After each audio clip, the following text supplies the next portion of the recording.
Oi, pessoal, boa noite. Estamos aqui mais uma vez para conversar hoje com a professora Águida.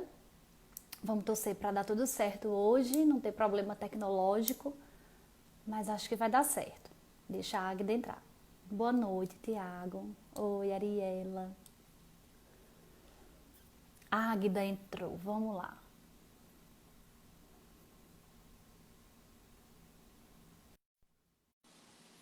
Oi, Jefferson. Boa noite, Luísa. Oi, Boa Águida. noite. Oi. Boa Tá muito alta, noite. né? A minha base? Ou tá boa? Não, tá bom. Tá boa, não tá? Tá bem. O que é que vocês estão achando aí, vocês que estão vendo? Mas eu acho que tá tudo bem. Boa noite, povo lindo. O pessoal já tá entrando. Ainda bem que deu tudo certo hoje, sem problemas de Ai, menina, tecnologia. nem fale.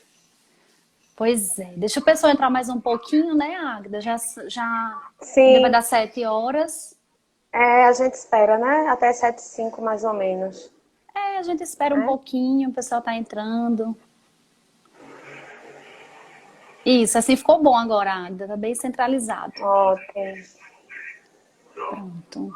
Gente, vocês já podem ir fazendo as perguntas, podem ir enviando as perguntas. Eu vou pedir só para você. Não, pode mandar na caixinha, que às vezes eu não consigo ver, mas enfim, mandem as perguntas como vocês acharem melhor. O áudio tá bom? Vocês estão escutando a minha Águida?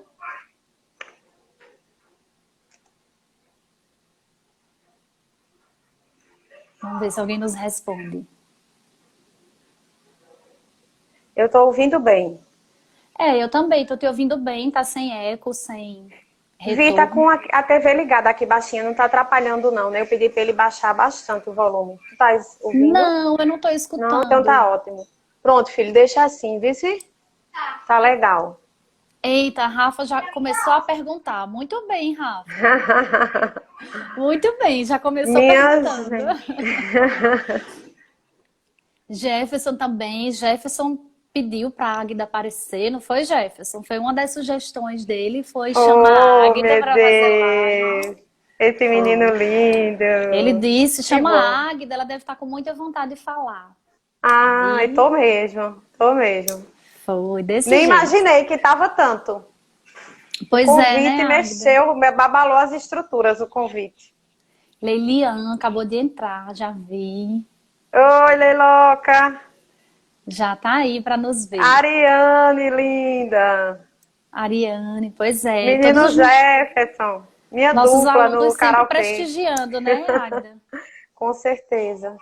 Isso mesmo, gente. A gente faz pra Ai, é um povo vocês, muito né? bom. É, exatamente.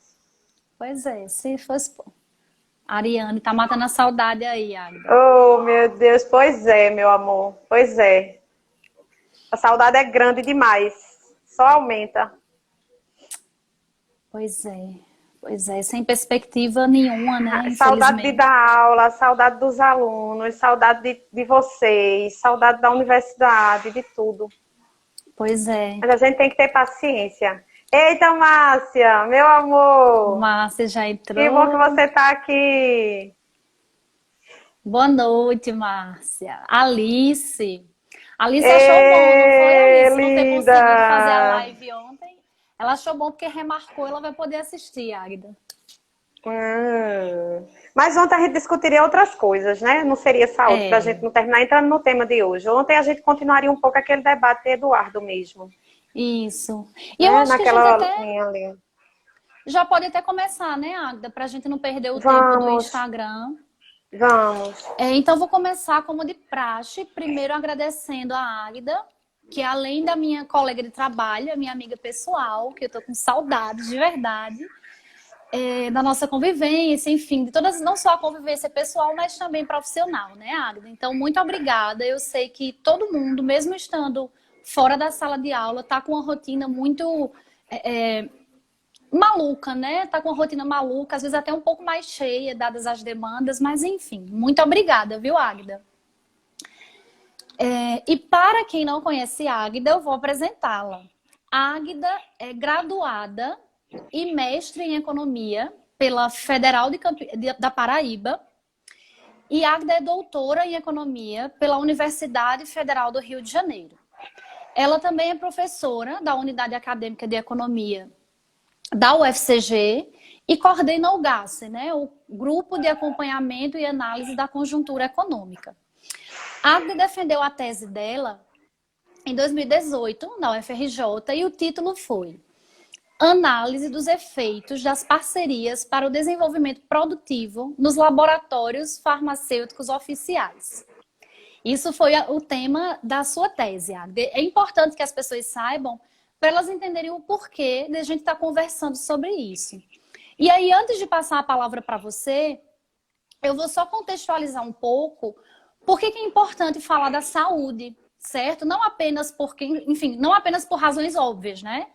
Mas porque é o seguinte, para quem não sabe, esses dados eu peguei todos de uma entrevista que o Carlos Gadelha deu na Carta Capital. Depois eu passo o link, quem quiser. A saúde mobiliza 10% do PIB. São 6,6 milhões de pessoas que trabalham na saúde, e isso só pelo sistema público, né? De maneira direta.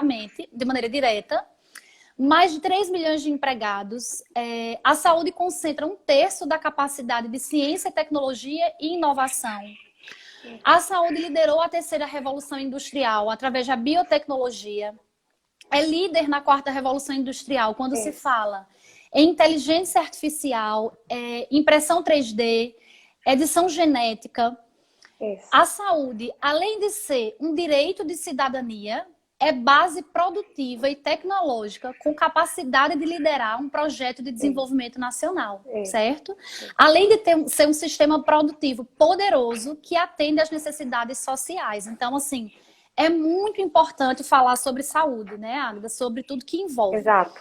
E aí, para começar, eu queria que a gente começasse falando um pouco sobre o SUS. Porque, assim, infelizmente, precisou acontecer tudo que está acontecendo para que algumas pessoas tenham despertado para a importância do SUS, para a importância de ter um sistema de saúde forte, né? E só mais um dado para as pessoas entenderem: aproximadamente 75% da população depende do SUS, gente.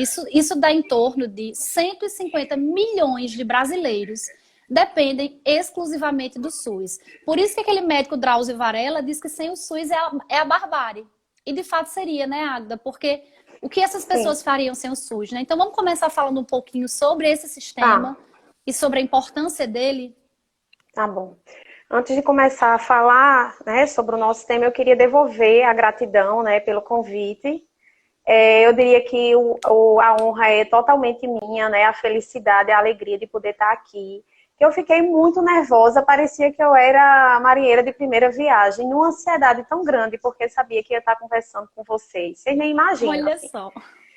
Uma bagunça, assim, dentro do coração e da mente, né? Porque realmente são muitos sentimentos envolvidos, né? Tanto pelas pessoas que eu estou interagindo aqui, quanto pelo tema, que é um tema muito caro para mim, né? É o tema que, na verdade, o que me levou a esse tema para a tese foi porque meus olhos brilharam quando eu tive acesso, né, a essa abordagem, a proposta de política que essa abordagem trazia. Simplesmente meus olhos brilharam, assim, pareciam estrelas. E acho que a gente tem que fazer tudo com paixão, e eu fiz a tese com paixão por isso. Então, assim, é um tema muito caro para mim, discutindo com pessoas que são mega especiais, assim, que eu tenho realmente muito amor, muito carinho. Então, não tinha como, né, não mexer emocionalmente.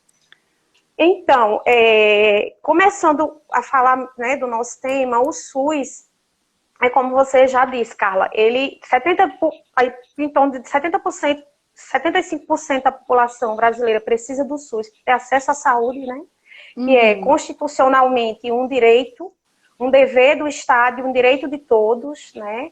Então, o SUS se propõe, né, se coloca como um sistema universal, integral e equânime de saúde, né? Inspirado nos sistemas universais europeus, porque nossa Constituição Cidadã de 88 foi toda baseada nos sistemas de bem-estar social europeus. Mas, apesar de se propor, de se colocar como um sistema social, um sistema universal, ele é o sistema universal de saúde mais subfinanciado do mundo. né? O Estado financia entre 40% e 50% dos gastos totais em saúde, enquanto que nos sistemas europeus o financiamento do Estado ao gasto em saúde é superior a 70%. Então, na verdade, o SUS faz mágica com o financiamento que ele tem. Tem uma questão de gestão? Tem, mas a questão do subfinanciamento é um ponto central. Inclusive, até para melhorar a gestão, você precisa melhorar também o financiamento. Então, você tem um sistema universal extremamente subfinanciado, num país que depende fortemente do SUS para ter acesso à saúde, que a gente sabe que a renda dos brasileiros, da maioria, é muito baixa, né? Não tem o brasileiro, a maioria não tem poder aquisitivo para pagar plano de saúde e daí poder acessar a saúde, então precisa do SUS para acessar a saúde. E, ao mesmo tempo, nós temos uma tendência ininterrupta do crescimento na demanda por saúde.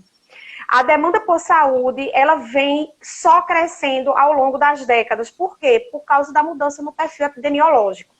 Como um país subdesenvolvido, nós temos um perfil epidemiológico bastante complexo, porque nós temos ainda uma prevalência muito grande de doenças infecto-contagiosas, mas nós temos uma prevalência gigante e crescente das doenças crônicas, que antigamente só assolavam os países desenvolvidos. Então, tem aí a hipertensão, diabetes, a obesidade, né? Todos os problemas, né? Os problemas de artrite reumatoide. Então, a gente tem uma crescente, porque a população brasileira, a gente vai entrar num processo cada vez maior de um envelhecimento cada vez crescente, né, de percentual da população. Então, a demanda por saúde só vai crescer ao longo das próximas décadas. Então, nesse sentido, inclusive, o investimento na área de saúde é um investimento que tem uma demanda garantida. E aí a gente retoma Keynes. Né? Ter demanda é o ponto central para sustentar o mercado, para sustentar o dinamismo, sustentar emprego, sustentar PIB, gerar inovatividade. Então, a área de saúde tem esse requisito que é crucial, demanda. E uma demanda grande e que vai somente crescer ao longo do tempo. Ô, Águida, só em relação ao subfinanciamento, só para as pessoas terem um pouco de noção em relação ao gasto por paciente no ano. Como a gente falou, o SUS atende 75% da população brasileira, aproximadamente, investe 103 bilhões por ano. A saúde suplementar, né, os planos de saúde, atende os 25% e investe 90,5 bilhões por ano. Então, assim, o gasto por paciente no SUS é 3 vezes menor. Né? Sem a gente tem que lembrar... Pode terminar, Carla. Eu ia falar da emenda constitucional e lembrar que só o ano passado foram menos 9 bilhões, né? Então, eu queria destacar duas coisas, enfatizar isso que você falou. De fato, a PEC do teto vai piorar o subfinanciamento que já existe e piorar muito ao longo do tempo.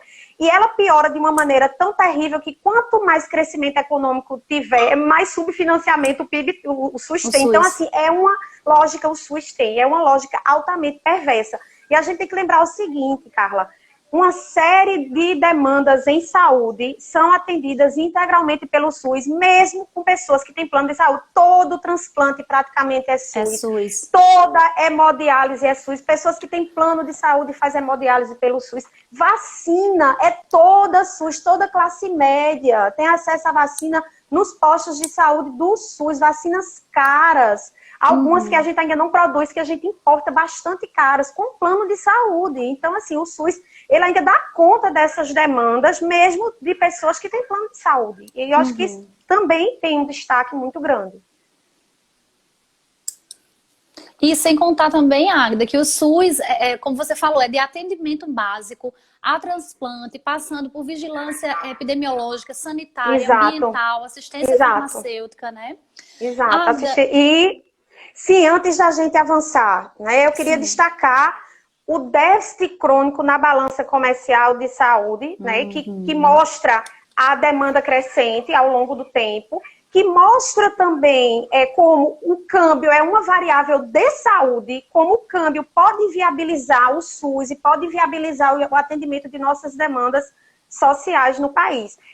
Na década de 90, o déficit estrutural da nossa balança comercial em saúde era de 700 milhões de dólares. Em 2013, de 11,6 bilhões de dólares. Hoje, considerando importação de produto de bens finais, importação de bens intermediários e gastos para ter acesso à tecnologia, o déficit é de 20 bilhões de reais. É um orçamento do Ministério da Saúde, praticamente. É um orçamento do Ministério da Saúde, para vocês terem noção da gravidade da situação. Ô, Agda, eu acho que por isso que se argumenta que o SUS é um sistema que ele é erguido em pés de barro, né? Porque ele é muito vulnerável, dependente de importação. Isso. Ele é erguido em pés de barro porque de um lado ele é subfinanciado, né?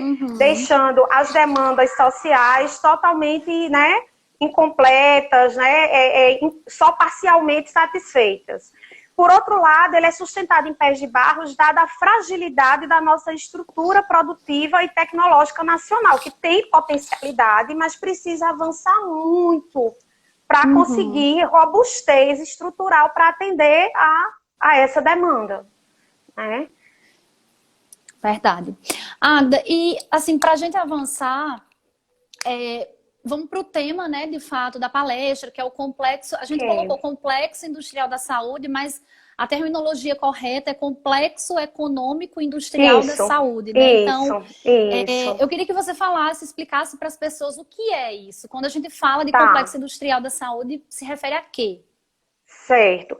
Eu vou discutir um pouco o conceito teoricamente e depois vou mostrar um pouco a política que a gente fez aqui no Brasil, mirando um pouco nesse conceito para definir a estrutura da política, né? Então eu vou para uma parte mais teórica e uma parte mais pragmática. O que se conseguiu fazer? E se der tempo, lá no final a gente mostra o que de certa forma já foi fragilizado desde o golpe parlamentar, né? O que de fato já se perdeu, né? Então deixa eu ver se eu consigo ser bem objetiva e bem didática. Então, o conceito de complexo econômico industrial da saúde, ele surgiu no início dos anos 2000, né? Ele surgiu a partir de um grande economista da Fiocruz, a partir de um grande economista da Fiocruz, o Carlos Gabrois Gadelha, que tem toda a formação dele aqui no Brasil. Ele fez mestrado na Unicamp, doutorado na UFRJ, foi orientado pelo Fábio Herber na UFRJ. E aí a primeira coisa que eu quero destacar é o seguinte: como fazer política no Brasil é difícil e por isso que é tão triste ver boas políticas sendo destruídas, porque para fazer uma boa política você tem que conhecer muito o território que você está aplicando a política, as instituições, os agentes, saber diversas teorias econômicas, conhecer áreas do conhecimento, ter uma visão de interdisciplinaridade. Então você tem que ser fera para fazer uma boa política em um território subdesenvolvido, com tantas heterogeneidades, né, com tantos desajustes, desequilíbrios. Então, assim, e por isso que eu acho o conceito brilhante, né? Então, o que é o complexo econômico industrial da saúde? Se percebeu que o serviço em saúde, aquilo que a gente conhece quando a gente vai no hospital, vai no consultório, vai no posto de saúde, ali é a ponta do iceberg. Porque para que os serviços em saúde sejam atendidos e a população tenha acesso à demanda, né, aos serviços sociais em saúde, é necessário a operação de duas grandes bases industriais. Bases industriais que estão assentadas em paradigmas tecnológicos diferentes, são intensivas em conhecimento, intensivas em ciência, intensivas em P&D, né? Quais são essas duas bases tecnológicas, né? Essas duas bases industriais. Tem a base química e biotecnológica, né? Que aí a gente tem os subsetores de medicamentos, hemoderivados, reagentes para diagnósticos e vacinas, né? Na base química e biotecnológica, a farmacêutica de medicamentos é o setor líder, né? E é onde está o gargalo do Brasil. Nós somos assim... Nós temos uma expertise imensa em vacina, temos uma autonomia maravilhosa em vacina, construída ao longo de mais de um século, mas em medicamentos a gente tem um gargalo muito grande. Não é em vão que em torno de 75% do déficit da nossa balança comercial de saúde é em medicamentos, né? E nós temos a outra base industrial que sustenta o atendimento do serviço de saúde, é a base mecânica, eletrônica e de materiais. Aí a gente tem os subsetores de equipamentos mecânicos, equipamentos eletrônicos, próteses, órteses e materiais. Que é justamente nessa base que estão os ventiladores, que estão as luvas, que estão as máscaras, que a gente agora precisa tanto, né? Que a gente agora está precisando tanto. Então, essas duas bases industriais produzem uma gama imensa de bens. Essa gama imensa de bens precisa de muito conhecimento, de muita ciência, de muita P&D, de muita inovação, de muita tecnologia para ser produzida. E a produção dessas duas bases industriais conflui para o setor de serviços. Daí da ideia de complexo, porque eles conversam entre si, né? Tanto as bases industriais mudam a dinâmica do setor de serviços, quanto o setor de serviços retroalimenta mudanças nas duas bases industriais. E aí a gente tem o Estado como promotor e regulador nessa imensidão de setores, subsetores, agentes, instituições e atividades. Então, o complexo é isso. O complexo abarca toda a estrutura produtiva, tecnológica, de ciência e tecnologia, né, inovação, e os serviços, né? Então, assim, é uma base industrial tão importante que 80% da produção em saúde no mundo está na OCDE, 80% da produção e do consumo. Os setores de produção na área de saúde, eles são líderes nas políticas industriais dos países desenvolvidos e são setores líderes nas políticas industriais de países que estão buscando emparelhamento, como China, Índia e Coreia do Sul. A saúde é uma área central, dada a quantidade de ciência e de tecnologia, e também o fato do que você já falou, da vanguarda da saúde como um setor líder na terceira revolução industrial e agora na quarta revolução industrial. Então, por tudo isso, são áreas estratégicas. E eu acho que é por isso que o debate em saúde, quando é puxado pelo Banco Mundial e o FMI, quando eles vão discutir saúde, eles discutem saúde ali na margem, discutindo acesso, discutir levar mais médico para a África, levar mais vacina, mas não vai na discussão da base produtiva, porque eles não querem perder esse oligopólio, esse monopólio oligopólio mundial, né? Então fica ali uma discussão muito nebulosa, muito parcial, onde a saúde fica, assim, a saúde é como se fosse um campo acessório, exógeno da política social apenas, quando na verdade não, a saúde pode ser centro de uma política econômica, industrial, de desenvolvimento, de inovação, para além da sua importância e da sua centralidade social. Pode ser, inclusive, um vetor estruturante, né, Águida, de um plano nacional de desenvolvimento que nós não temos, né? A gente vai chegar lá quando for falar das possibilidades, potencialidades. Rafa, deixa eu fazer logo a pergunta de Rafa, porque está no caminho. Ele queria que você explicasse um pouco mais, Águida, a afirmação: o câmbio pode ser uma variável de saúde. Porque com o câmbio, por exemplo, com o câmbio que a gente está agora, imagina o que é importar a quantidade de bens que a gente precisa importar e de bens e de insumos para atender a demanda do SUS, né? Dependendo, por exemplo, se a gente vier a ter uma crise de balanço de pagamentos, como é que o SUS vai funcionar? Como é que a gente vai importar? Se a gente vier a ter, a gente aqui tem 300 bilhões de reservas. Mas e se a gente voltar a ter uma crise de balanço de pagamentos como a gente teve na década de 80? Como é que fica a saúde? Não tem como atender. Não tem. A gente, todos os medicamentos de última geração, todos os medicamentos mais modernos para tratar câncer, tratar uma série de doenças crônicas, são todos importados. Né? Nossa dependência... Diga. Porque tem sentido com o que você falou, Márcia, que colocou que 7 em cada 10 cirurgias de câncer estão sendo canceladas. Ou adiadas, ou assim, 7 em cada 10 cirurgias de câncer já está sofrendo esse impacto, né? Já está sendo adiada.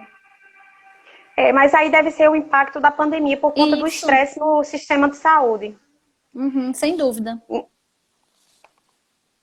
Então, é por isso, né, que a OCDE concentra e agarra isso aí, porque, na verdade, e foi isso que o olhar que o Gadelha viu, né? Gente, vamos mudar a lógica de fazer política industrial, vamos botar as demandas sociais no centro das estratégias de política industrial.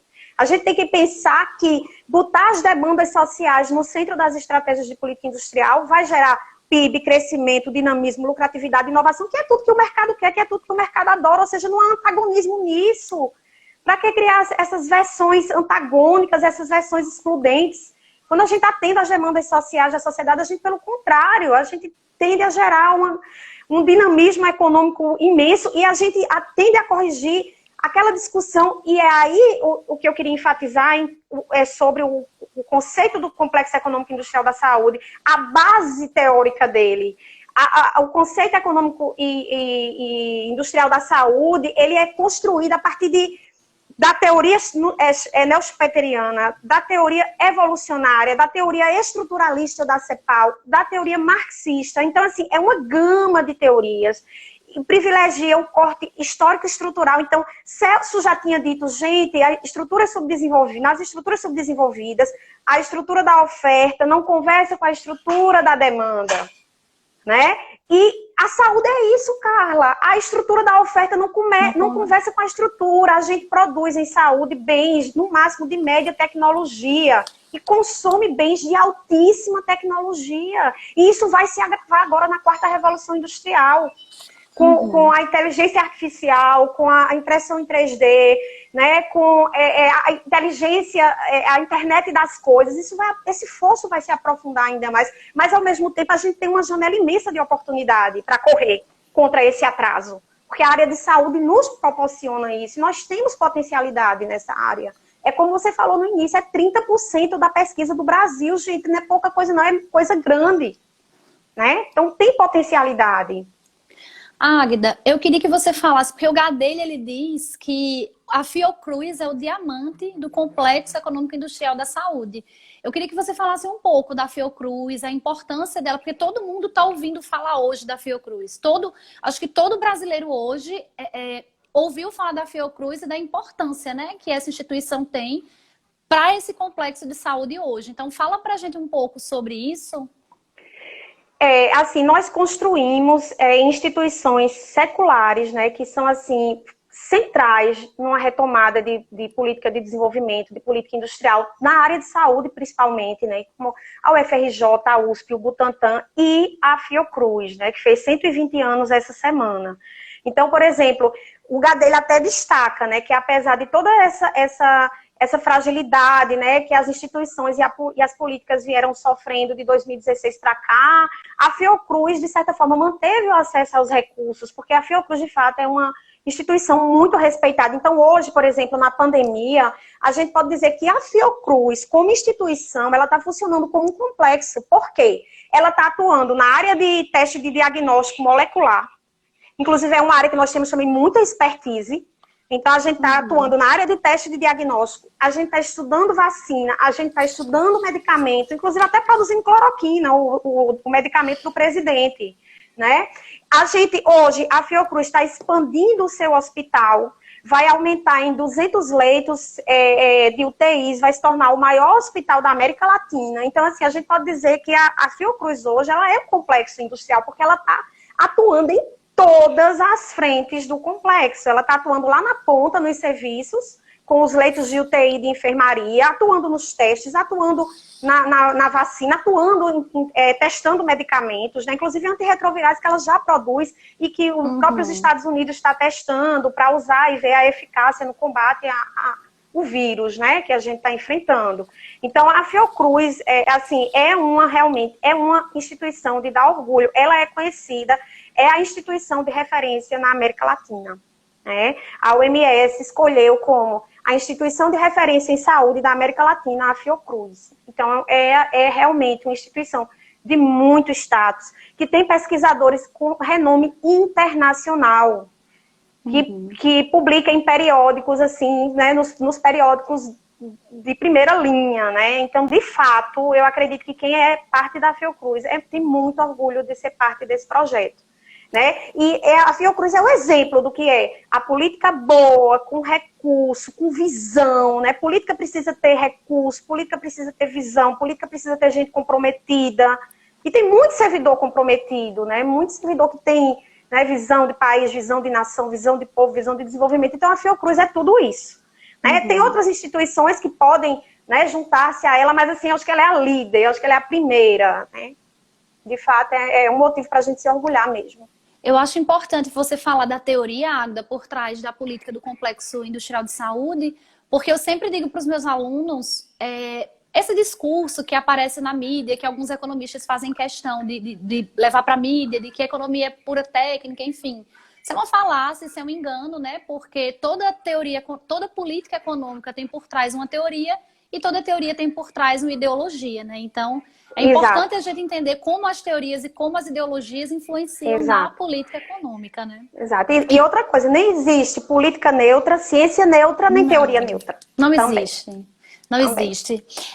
Pedro está te perguntando o que é que você acha, Águida, sobre, assim, se no caso de surgir uma vacina, de descobrirem uma vacina eficaz para o coronavírus e ter uma patente para essa vacina, se isso vai dificultar a possível chegada dessa vacina para o Brasil, né? Já que a gente não está em acordo nenhum. A gente está só aqui se debatendo, fazendo tudo na contramaré, né?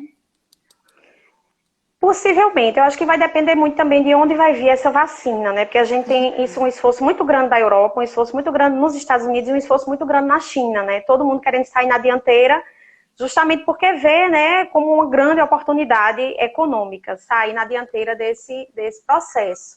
Então, eu acho que vai depender muito quando essa vacina sair, de como vai estar a nossa situação política. Por exemplo, se essa dianteira econômica vier da China, a China está prometendo aí não uma vacina, mas um tratamento que seja tão eficaz quanto a vacina. A China tem avançado muito, né? Nessa questão, eu acho que pode ser que seja a China, não sei. O Reino Unido já está aí testando vacina, mas assim, por exemplo, se vier da China, dependendo de como nossa relação tiver com a China, a gente pode ficar em maus lençóis. Se vier dos Estados Unidos, mesmo que nossa relação não esteja tensa como a China, mas também não duvido que a gente talvez tenha um acesso facilitado, porque os Estados Unidos deixam muito claro sua hostilidade a gente. Basta ver essa medida dessa semana proibindo a entrada de brasileiros ou de pessoas que passaram pelo Brasil lá. Né? Então, assim, eu não sei, eu acho que vai haver um esforço muito grande da OMS, e eu aposto muito nisso, na ONU e na OMS, para tentar universalizar essa vacina mundialmente. Eu sempre aposto nisso, né? Que um movimento, assim, meio que mundial e humanitário, eu aposto muito na força da OMS, que a gente possa, né, venha ter acesso com uma certa facilidade. Agora, eu acho que vai custar. Eu acho que vai custar, mas eu acho que tem que ser prioridade. Tem que ser prioridade do Estado, porque se a vacina sair, a gente não pode ficar simplesmente perdendo vidas, porque não vai dizer que não tem dinheiro para comprar vacina, não existe isso. Né? Eu acho que isso não existe. Né? Agora eu queria falar um pouquinho, sim, diz. Eu ia até comentar, Agda, porque nessa mesma, eu vou disponibilizar para o pessoal o link, porque nessa mesma entrevista o Gadelha diz que a pandemia colocou, assim, desnudou o argumento de que os direitos sociais não cabem no PIB, de que a população não cabe no PIB, de que a Constituição não cabe no PIB. E tudo isso a gente viu que desmoronou, né, Agda, desse argumento. Porque não tem sentido. E aí eu queria que tu falasse um pouco sobre isso também, porque Gadelha até diz assim, que os economistas que defendem isso têm uma obrigação de pedir desculpa à população brasileira, né? Por passar meses, anos e anos dizendo para ela que o bem-estar social não cabe na Constituição. Isso. Realmente, assim, o que o Gadelha fala, antes, só complementando a vacina, né? Fechando o raciocínio da vacina que eu queria falar um pouquinho antes. Nós temos expertise para, por exemplo, o país que descobriu uma vacina, nós temos capacidade de absorver esse conhecimento e rápido. Nós somos muito bons em vacina. Vai depender muito de quem descobrir, do tipo de relação que a gente possa estabelecer. Por exemplo, Biomanguinhos é expert em fazer acordos de cooperação para transferência de tecnologia. Todas as vacinas que Biomanguinhos hoje fornece ao SUS e que a gente tem acesso foi produto de acordos de cooperação via transferência de tecnologia. Então, assim, a gente vai ter capacidade de absorver muito rápido esse conhecimento. Agora, eu não sei em que medida a gente vai ter acesso a essa rede de conhecimento, mas se a gente tiver acesso fácil, rapidamente a gente vai ter autonomia nessa vacina, porque a expertise nós temos. Vacina nós somos top. E isso é produto de quê? Política, gente, e a gente não pode perder de vista isso. É a política que muda as nossas vidas. A gente não pode acabar com a política porque se descobriu que tem corrupção dentro da política. A gente combate a corrupção pune quem está envolvido no esquema, mas a gente não pode destruir, nem pode criminalizar a política, porque hoje a gente é reconhecido no tratamento da AIDS e na vacinação. São 2 eixos de política exitosa. Então, é a política que muda as nossas vidas. Não é caridade, não é ONG. Elas têm um papel importante, mas não são ONGs e caridade que vai fazer a vida da gente melhorar e os grandes números mudarem. É a política. Até porque, né, Agda, num país com desigualdades imensas como é o Brasil, mesmo com toda boa vontade, a caridade não seria suficiente, né? Isso é política pública, isso é Estado, isso é atuação, né? Principalmente política Aí eu queria fiscal. falar um pouquinho sobre a política que foi feita, né? Porque é muito lindo falar sobre isso. Vocês entendem? Porque assim, isso é Brasil, isso é nossa capacidade de inventar, essa nossa capacidade de criar. O que é que acontece? Quando se criou o Gadelha sai da Fiocruz e o Temporão sai da Fiocruz, que eles eram amigos na Fiocruz, o Temporão médico, o Gadelha é economista, e eles vão para o Ministério da Saúde no governo de Lula. Né? O Temporão vira ministro e o Gadelha vai coordenar a política industrial. Eu fiquei chocada quando soube disso, minha gente. O Ministério da Saúde criou uma Secretaria de Ciência e Tecnologia e Insumos Estratégicos para coordenar a política industrial em saúde. E o Gadelha fala que eles tinham contato com a Fundação Gates e com o próprio Bill Gates, e o Bill Gates era super curioso. Como é que um ministério social coordena uma política industrial? Caramba, me explica isso. Me explica isso, assim, porque isso era uma visão completamente diferente de política industrial. Você joga a política para a estrutura produtiva tecnológica dentro de um ministério que faz política social, né? Então, isso era, assim, curioso. E lá, Vinícius, me ajuda, filhinho, com esses cachorros? Vinícius, me ajuda com esses cachorros, porque estão soltando bomba aqui, aí Bob morre de medo. Bota ele preso ali na varanda, ou fica com ele. Então, se criou a Secretaria de Ciência e Tecnologia. Dentro dessa secretaria se criou o Departamento do Complexo Industrial da Saúde, né? E aí você já incorpora a visão do complexo ali dentro, a coordenação da base química, a coordenação da base de equipamentos, o BNDES entra na política, transforma sua gerência de fármacos em Departamento do Complexo da Saúde, entra a FINEP, criando uma área para financiar a saúde, e é o que o Gadelha diz. Você cria o GECIS, que é o Grupo Executivo do Complexo Industrial da Saúde. O GECIS era um grupo executivo com poder deliberativo que simplesmente, Carla, reunia 14 ministérios. O BNDES, a Anvisa, o Inmetro, representantes do setor produtivo privado, representantes dos laboratórios públicos. Era um grupo imenso que se reunia para discutir a política da saúde, com o poder de deliberar. Inclusive, o Gadelha diz, imagina se o GECIS funcionasse hoje. Ele foi extinto em 2017 por Temer. Imagina o GECIS funcionando hoje, nessa pandemia. Né? Então, assim, a visão de complexo adentra as instituições, adentra os documentos institucionais, né? Você pega a parte do INPI com a parte da propriedade intelectual, a Anvisa com a parte de regulação sanitária, BNDES, FINEP com a parte de financiamento, a base produtiva pública e privada, o Ministério da Saúde era o coordenador lá em cima na política, mas tinha o MIDIC, né? Tinha 14 ministérios dentro da política, né? Então, se fez bastante coisa. Para você ter ideia, em 2013...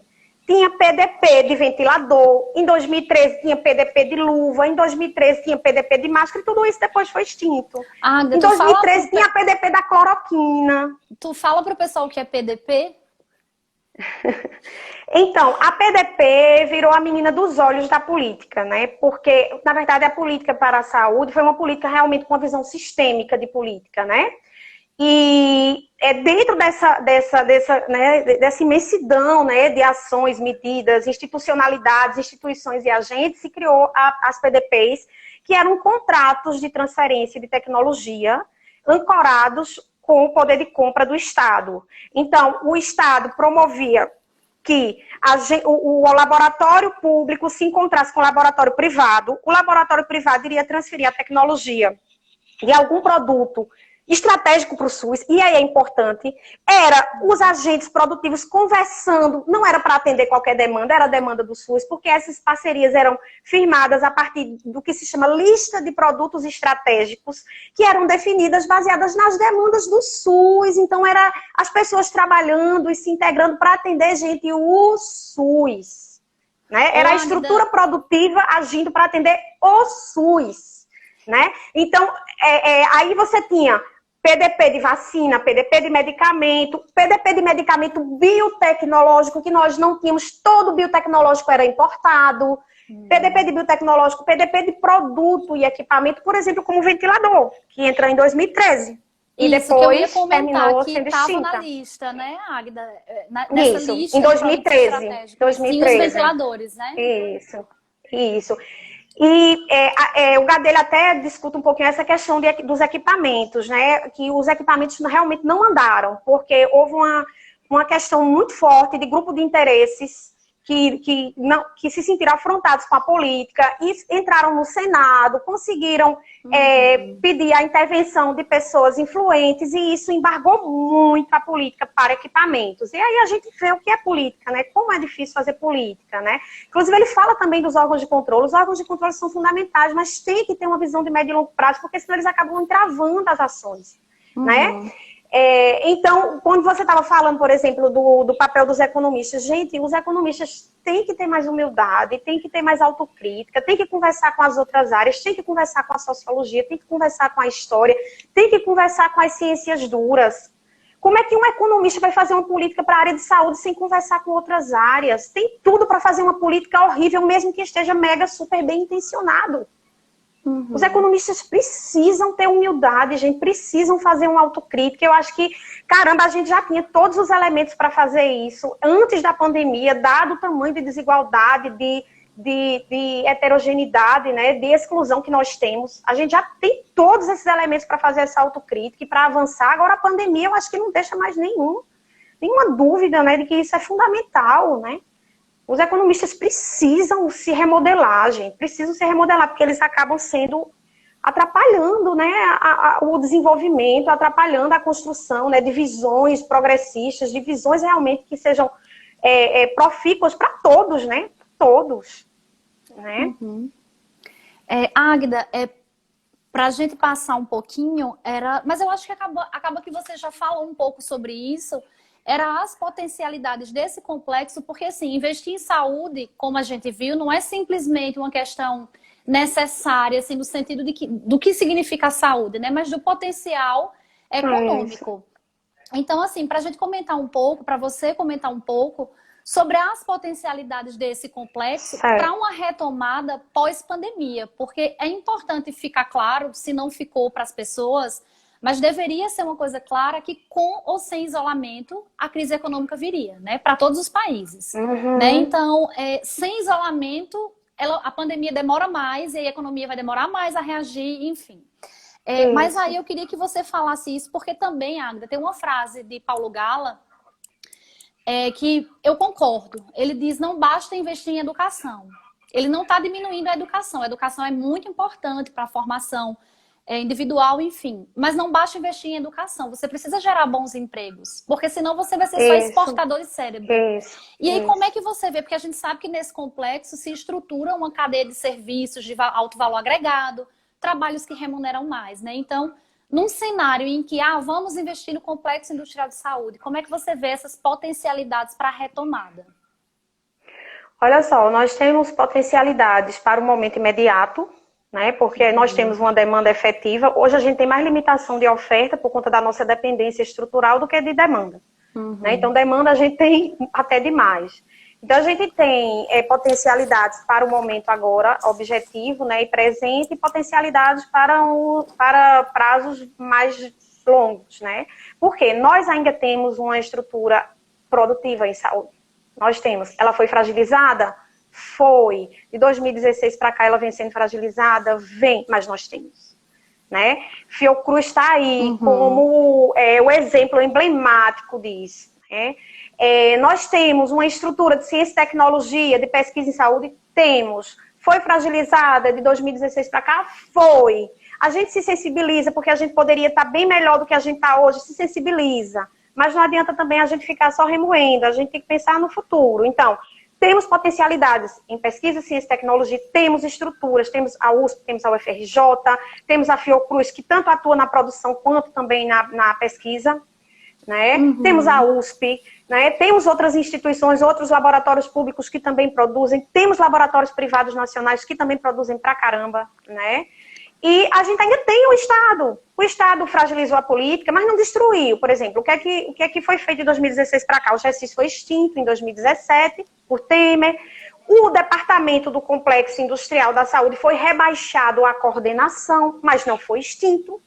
Ele abrigava 85 pessoas, hoje só tem 25. Quer dizer, foi realmente um desmonte muito grande, mas não foi uma destruição total. Né? Por exemplo, nós ainda temos 5 empresas nacionais que estão produzindo ventiladores. O grande problema é a dependência do conteúdo importado, que é muito alto. Mas temos. É até o que o Gadelha disse, talvez daqui a 5 anos a gente não tivesse mais, mas hoje ainda temos. Né? Então, potencialidades nós temos, porque nós temos instituições na área produtiva, na área de ciência, na área de tecnologia, né? E temos o Estado ainda, que tem ainda o estrutura, porque a gente ainda tem o SUS. Né? A gente também não pode esquecer isso. Então, assim, potencialidades nós temos muitas, capacidade de retomar de onde a gente parou, temos muita. Eu acho que nosso entrave maior é político, na verdade, né? É mais político. E o Gadelha até destaca uma frase que ele disse que nas orientações com o Fábio Herber batia muito nessa tecla e eu achei show. Fábio Herber dizia muito assim, Carlinhos, vou lhe dizer 2 coisas que você nunca deve esquecer. A estrutura produtiva importa. E a segunda coisa, a política industrial no Brasil não é um problema técnico, é um problema de visão. É um problema político. De conseguir superar visões do passado para trazer visões de futuro e fazer a política com visões de futuro. Como é que a gente vai pensar em ingressar na 4ª revolução industrial usando tecnologias da segunda? Se amparando em setores produtivos que estão usando tecnologias da segunda. A revolução industrial não tem como. Né? A gente só vai para o futuro se a gente, como é que a gente faz? A gente ousar. E a gente tem uma estrutura em saúde que nos dá capacidade de ousar. Então, o nosso problema, é lógico que a gente tem limitações de recursos, mas a gente tem um problema político hoje, é maior do que as limitações estruturais e de recursos que nós temos, sem dúvida nenhuma.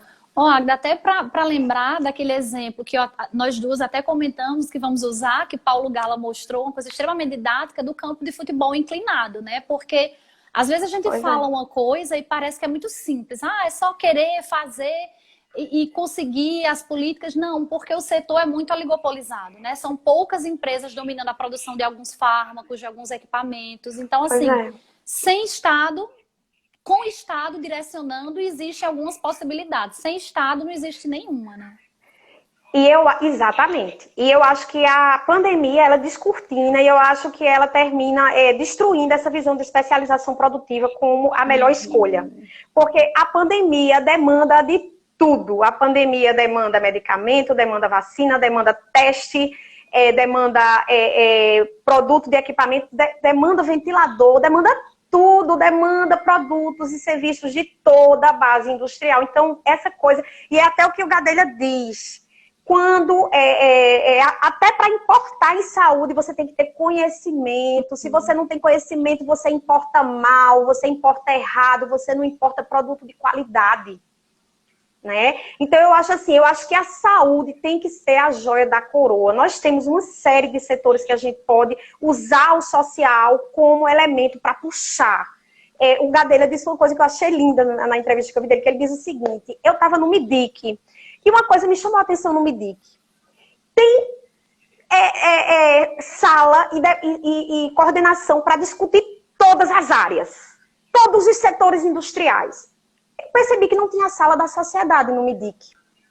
Aí, por exemplo, no MIDIC tem a sala da automobilística. Eu não vejo sentido na sala da automobilística. Eu acho o seguinte, nós temos uma questão social de mobilidade, da qual a automobilística pode ser parte. Mas o departamento no MIDIC não era para ser de automobilística, era para ser de mobilidade.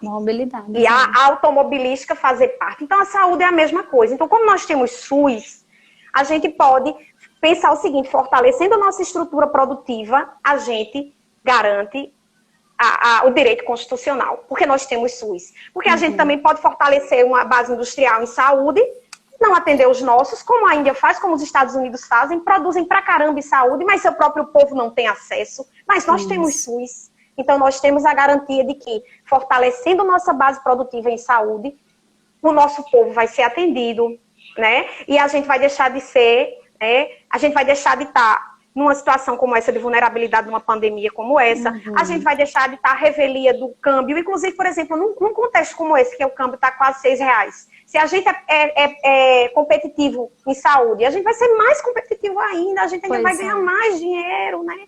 Então, assim, a gente só ganha, todo mundo só ganha, o próprio mercado só ganha, gente. Não é só o povo, não é só o Estado, é o próprio mercado. Já que a gente está no capitalismo e o mercado tem que ganhar para que alguma coisa valha, então o próprio mercado ganha pra caramba com isso. E às vezes fica até difícil de entender, meu Deus, que interesses escusos são esses, né?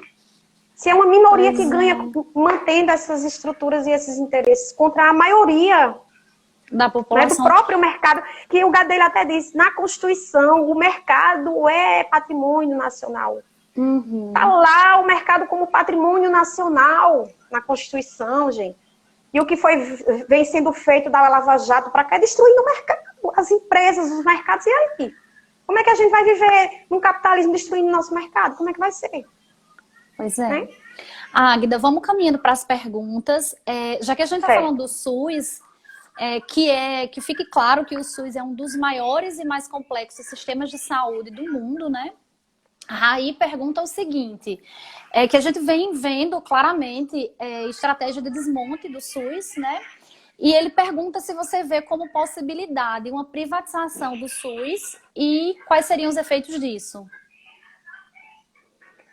Eu acho que, assim, a gente vai ter a briga entre as classes, né, e entre os diversos segmentos da sociedade civil pelo SUS, eu acho que vai ser permanente. Nesse jogo de forças, a gente não sabe quem vai prevalecer e os destinos do SUS dependem disso. Por exemplo, se a PEC do teto não cai, é bem provável que realmente o SUS vá se esvaindo. Mas, ao mesmo tempo, como a demanda em saúde é uma demanda muito central, né, uma demanda, praticamente uma demanda inadiável, né? Então, eu acredito que é uma briga grande e constante, e por isso que as possibilidades estão em aberto. As possibilidades estão todas em aberto, né? Eu só sei de uma coisa, assim, se nessa briga, nesse conflito, né, entre tantas classes, entre tantos interesses, se o SUS não prevalecer, é um futuro que a gente não... É um futuro tão trágico que não dá para pensar. Porque a gente vai ter, em 2030, 2040, um Brasil com muitos velhos. A gente teve agora a reforma da Previdência, né, que desprotegeu pra caramba a nossa população. Então, sem SUS, gente, eu não consigo imaginar. É um genocídio instantâneo. É a barbárie mesmo. É a barbárie mesmo. É a barbárie porque então, eu acho que é uma briga grande. São mais de 150 milhões de brasileiros que dependem exclusivamente do SUS. Então, é mais de 75% da nossa população, né, Águida? Pois é. E eu acho que é até mais hoje, Carla, porque esse dado de 70% era ali no auge das políticas do PT, onde muita gente aderiu àqueles planinhos de saúde, né, razoáveis, aqueles meia boca. Essa estatística é ali de meados de 2000, onde está todo mundo empregado e tal. Eu acredito que hoje esse percentual seja maior. Bem possível. É maior, eu acredito. Se fosse isso, já era muito, né, Águida? Pois é. Hudson, não esqueci da sua pergunta, não precisa ficar triste. Ele está perguntando pela segunda vez meu lindo. Se com os rumos que o país está tomando, se dá para afirmar que o Brasil deixou de ser um país em formação. Um país o quê? Em formação. Eu acho que vai depender do que vai acontecer nos próximos meses e até o final desse mandato de Bolsonaro. Porque, assim, eu vejo claramente, eu acho que a gente tem um cenário, dois cenários, né? Um cenário realmente o pior de todos, né? Que é Bolsonaro conseguir dar um golpe mesmo com as milícias e frações das polícias e se virar até contra o próprio exército, que eu vejo que Bolsonaro nem com o exército ele quer compromisso, né? Ele não quer compromisso com ninguém, ele quer se agarrar realmente com milícia e polícia para fazer realmente o que ele quer, e realmente a barbárie, a proposta dele é a barbárie. Então, se ele conseguir fazer isso, eu acho que a gente vai realmente no último nível do inferno para voltar a renascer. Né? Serão anos e serão períodos que a gente vai chorar muito. E Deus, assim, sabe-se o que pode acontecer, né? Uhum. Realmente é o apocalipse, eu vejo, né? Agora, se realmente as instituições agora conseguirem, né, dar um passo atrás, né, fazerem uma autocrítica, verem as besteiras que fizeram, né, com a grande influência que a Lava Jato teve, né, com a sujeirada que se meteram por conta daquele golpe parlamentar, e deram um passo atrás, não, a gente vai fazer essa autocrítica, vai dar um passo atrás e vai apostar na democracia, aí talvez seja melhor para a gente, né? Aí possivelmente é melhor para a gente pode não ter um governo progressista, mas pelo menos um governo de direita civilizado. Aí a gente vai continuar brigando, a gente vai continuar brigando pela educação pública, a gente vai continuar brigando pelo SUS, né? A gente vai ter espaço pelo menos para brigar, né? Exato. Mas eu acho que hoje é o que Eduardo diz. O longo prazo é dezembro de 2020, gente. Cada dia. Eu não sei se vocês viram hoje, eu fiquei de queixo caído. Bolsonaro, o novo presidente da Polícia Federal, né, ele emitiu 99 portarias, mudando uma quantidade imensa pelo Brasil todo de cargos na Polícia Federal, que vão do alto escalão ao baixo, em vários estados do país. Tem portaria, são 99 portarias, tem portaria que tem 50 nomes mudados. Quer dizer, gente, o que é a Polícia Federal? O que é fundamental, é uma instituição fundamental da democracia, né?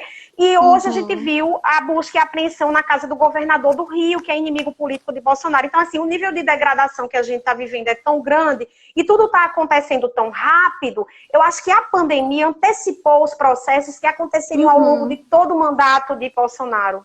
A pandemia trouxe para o curtíssimo prazo o que se desenrolaria ao longo de 2020, ao longo de 2021 e ao longo de 2022. Então, assim, dezembro de 2020, gente, não dá para saber, Hudson, não dá. Ou a gente realmente vai se degradar para ir realmente no último nível do inferno, onde não tem como cair, para voltar a pensar-se como país e como povo, ou a gente agora tem um freio. Vai depender muito do que vai acontecer com o Bolsonaro e com a estrutura que está em torno dele. Assim, crime tem, com certeza. Se levantar o tapete, se derruba ele rapidinho. A gente não sabe se as instituições vão ter, né? Eu vejo o legislativo aí fraquíssimo. O legislativo, acho que ficou muito desgastado com o impeachment de Dilma. E o legislativo está protelando enfrentar isso. Eu acho uma grande burrice, porque se Bolsonaro der um golpe, eles vão fechar o Congresso e uma parte daqueles deputados e senadores vão todos serem assassinados. Mas eles acham que isso é impossível, né? É o que aquela Petra Ramalho disse. Eu nunca vi um golpe tão anunciado quanto esse, né? Uma ditadura tão anunciada quanto essa. Só não vê quem não quer, né? Rafael está perguntando, e a gente já está... Eita, se a diminuição da desigualdade no acesso à saúde é possível em meio a esse governo com essas reformas neoliberais. E aí, Águeda, tu tem 1 minuto e 30 segundos e o Instagram vai nos desconectar. E aí, eu já vou agradecer, porque eu não falo mais, a gente já encerra. E vamos marcar outra conversa, né? Porque eu acho que foi muito bom. Já adorei. Foi muito bom, sim, eu amei. Também queria agradecer a todos, mandar beijo para todo mundo, dizer que estou morrendo de saudade, que eu amo todo mundo e que a gente vai se encontrar de novo, vamos ter paciência. Eu acho o seguinte, tá difícil combater a desigualdade, né? À toa que a desigualdade só aumenta desde 2015, né? Mas a gente pode dizer o seguinte, eles não destruíram tudo, mas eles fragilizaram muita coisa. Então, tá tudo muito aberto, né? Tá tudo muito aberto. A situação política é que realmente joga um balde de água gelada na gente, porque tá muito difícil de atuar politicamente, né? Mas a gente tem potencialidade, eles fragilizaram, mas não destruíram, né? Então a gente ainda tem espaço para brigar. Mas é difícil pensar em reduzir desigualdade, até quando os dados mostram que ela só vem aumentando. Aumenta. A luta é essa, a luta está aberta, a luta já existia antes da gente existir, a luta vai continuar existindo quando a gente for, né? E a gente vai tentar dar a contribuição que a gente puder nesse processo, porque é isso. A luta não vai deixar, o Brasil vai demorar muito. E num país como o Brasil, né? Um capitalismo selvagem desse, né? Que acha que viver do agronegócio e de botar o seu povo como seu arqui-inimigo é a saída. Porque é isso, né? Aqui é assim, as elites enricam, escravizando o povo, invadindo, né?